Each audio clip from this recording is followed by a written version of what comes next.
Mercy, mercy, mercy. Little music from down New Orleans way, and this month we're going to continue our discussion of New Orleans music by talking about another one of the basic grooves that came out of the Crescent City in the 50s, going back further and further into the future as well, but it's one of those kind of patterns that's associated with New Orleans music, and I'm talking about the two-beat.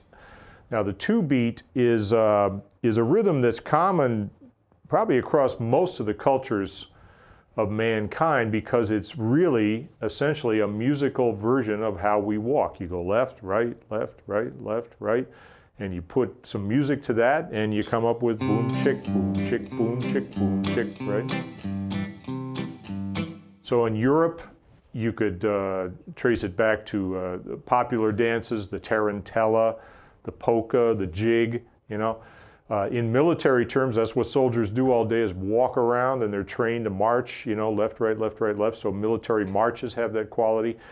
And in the city of New Orleans being a major port in the southern part of the U.S., you had the European influence. It was a French colony. There was Spanish influence, right? So sort of all the greatest hits of Europe converged on New Orleans, and you had that European musical style combined with the Latin style as well as the African style, and everything kind of came together. And as it seems to happen whenever anything comes into New Orleans, it comes out the other end looking and sound a little bit different.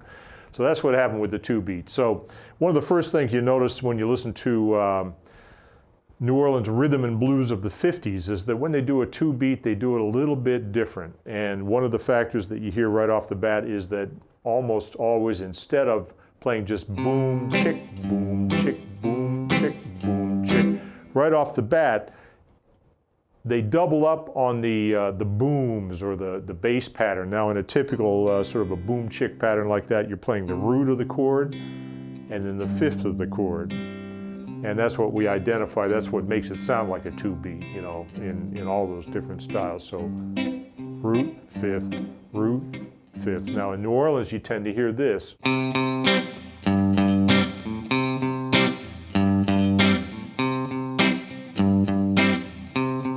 So doubling up on those bass notes, and at the same time, doubling up on the upper notes as well.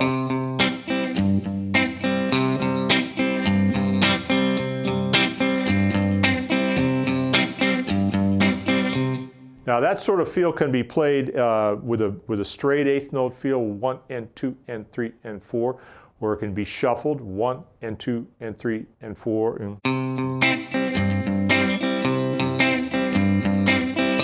right? Or it can be anything in the spectrum between straight and shuffle, or what they call in the crack.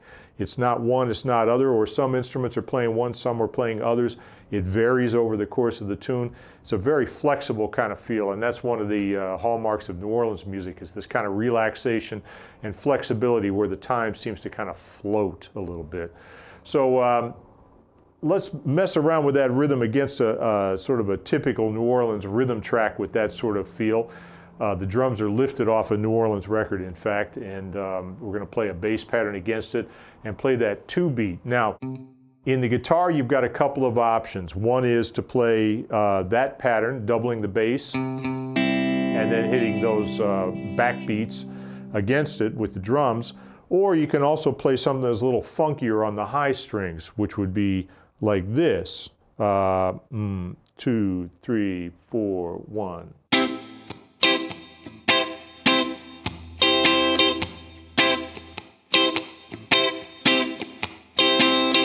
Now it's just a funky, choppy little pattern.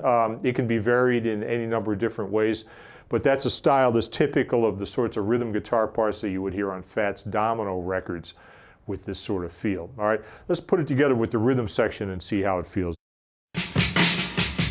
1, 2, 3, 4.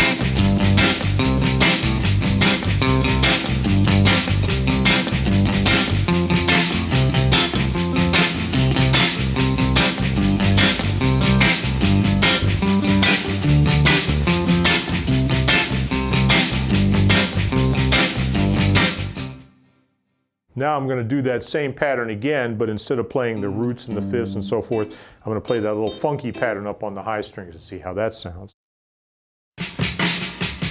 1, 2, 3, 4.